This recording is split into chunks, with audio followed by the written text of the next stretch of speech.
पक्षी की आंखों से रंग बिरंगी किरणें निकलने लगी और 10 सोने के सिक्के प्रकट हो गए। अचानक रंग बिरंगी किरणों के साथ एक सुंदर और विचित्र पक्षी हरिया के सामने प्रकट हो गया। इसे ले जाओ, तुम धनवान हो जाओगे। क्या बकवास कर रहे हो? इस छोटे से पक्षी से मैं कैसे धनवान बनूंगा? यह कोई साधारण पक्षी नहीं है, यह बोलने वाला पक्षी है। यह भविष्य की बातें भी बताता है, और जब तुम इससे धन की इच्छा व्यक्त करोगे तो इसकी आंखों से किरणें निकलेंगी और सोने चांदी के खजाने प्रकट होंगे, समझे? अच्छा, अगर ऐसा है तो ये पक्षी अब मेरा हुआ और तुम अपने तालाब में अब सुरक्षित रह सकते हो। हरिया खुशी खुशी वहाँ से अपने गांव की ओर चल पड़ा। वह रास्ते भर मन ही मन सोचता रहा। मीना जब इस पक्षी के बारे में सुनेगी तो बहुत खुश हो जाएगी, और जब मैं धनवान हो जाऊंगा तो किसी गरीब पर आंच नहीं आने दूंगा। हाँ, अरे मैं तो बहुत थक गया हूँ। काश कहीं एक रात के लिए रुकने का कोई ठिकाना मिल जाए। सर्दी भी बहुत बढ़ गई है। तभी उसकी नजर एक झोपड़ी पर पड़ी, जिसके बाहर एक बूढ़ा व्यक्ति बैठा हुआ था। हरिया झोपड़ी के पास चला गया। बूढ़ा हरिया की ओर देखकर बोला, अरे तुम कौन हो? देखिए, मैं अपने गांव जा रहा था। रात हो गई है और ठंड भी बहुत है। क्या मैं एक रात आपकी झोपड़ी में रह सकता हूँ? अरे तुम लुटेरे या डाकू तो नहीं लगते। ठीक है, लेकिन सिर्फ एक रात, सुबह होते ही निकल जाना। मुझे अकेले रहने की आदत है। हरिया ने आधी रात के बाद उस बूढ़े की झोपड़ी में शरण ले ली। रात का समय था। बूढ़ा व्यक्ति झोपड़ी के अंदर गहरी नींद में था, लेकिन हरिया की आंखें उस जादुई पक्षी पर टिकी हुई थी। क्यों ना इस पक्षी को परखा जाए। क्या राक्षस ने सच कहा था या झूठ? हरिया ने पक्षी से कहा, क्या तुम सच में मुझे धन दे सकते हो? अगर हाँ तो मुझे दिखाओ। मांगो, तुम क्या चाहते हो? जो भी बोलो मैं वो दे दूंगा। अरे ये तो वास्तव में बोलता है, मतलब कि राक्षस सच कह रहा था। मैं इससे कुछ मांग कर देखता हूँ। देखो, मुझे 10 सोने के सिक्के चाहिए।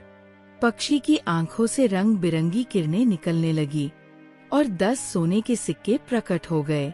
अरे ये तो सच में बड़ी बात है। राक्षस ने बिल्कुल सही कहा था। कल जब मीना ये देखेगी तो बहुत खुश होगी। उसकी खुशी का कोई ठिकाना नहीं होगा। मैं भी धनवान हो जाऊंगा और फिर किसी गरीब को कोई परेशानी नहीं आने दूंगा। ये पक्षी मेरी किस्मत बदल देगा। बस अब कोई मुश्किल नहीं रहेगी। हरिया गहरी थकान से सो गया था। वो खुश था कि कल सुबह वह अपने गांव वापस जाएगा और मीना को सब कुछ बताएगा। लेकिन वो बूढ़ा आदमी पूरी तरह से सोया नहीं था। वह चुपचाप उसकी बातें सुन रहा था। यह तो चमत्कारी पक्षी है, क्यों ना इसे चुरा लूं? यह मेरे बहुत काम आएगा। बुजुर्ग व्यक्ति ने झोपड़ी के पीछे पक्षी को एक टोकरी में छिपा दिया।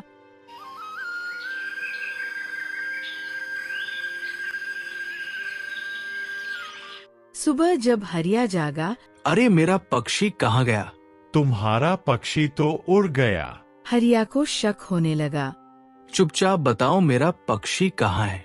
अरे तू चला जा यहाँ से, मैं तुम्हें काट कर फेंक दूंगा, कोई पूछने भी नहीं आएगा। वह समझ गया था कि पक्षी बुजुर्ग आदमी के पास है, लेकिन हरिया बहुत कमजोर दिल का मालिक था। वह बुजुर्ग आदमी की बातें सुनकर डर गया और राक्षस के पास आ गया।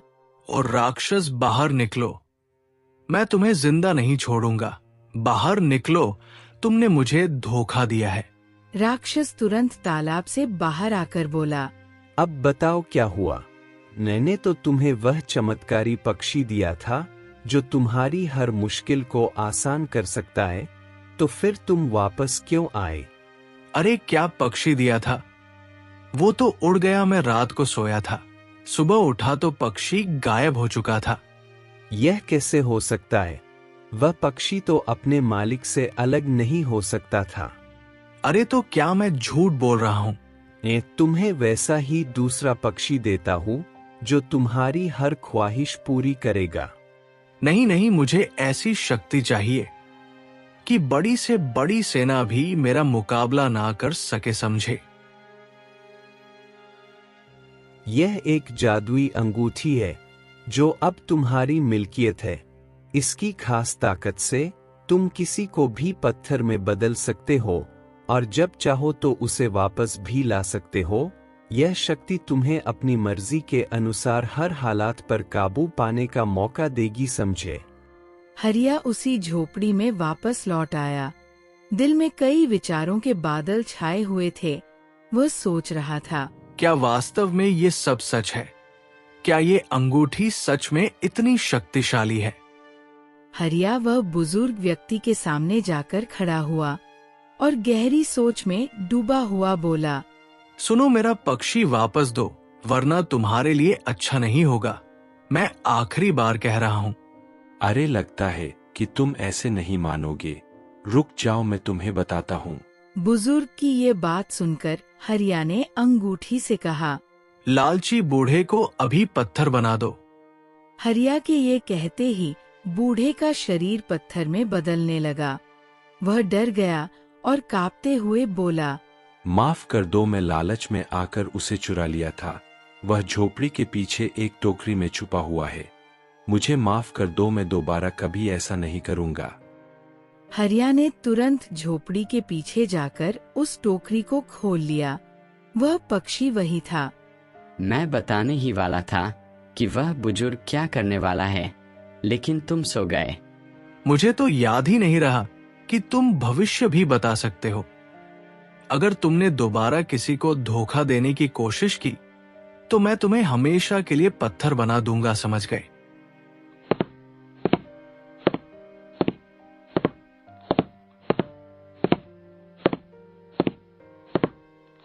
हरिया पक्षी को लेकर खुशी खुशी अपने घर लौटा। अब उसके दिल में डर की जगह सुकून था। उसने मीना को सारी कहानी सुनाई, कैसे उसे पक्षी वापस मिला और कैसे एक जादुई अंगूठी ने उसकी मदद की। मीना हैरान भी थी और खुश भी कि उसका पति सही सलामत वापस आ गया। तो दोस्तों, कहानी कैसी लगी? अगर पसंद आई हो तो वीडियो को लाइक और चैनल को सब्सक्राइब कर दो। चलो मिलते हैं अगली कहानी लेकर।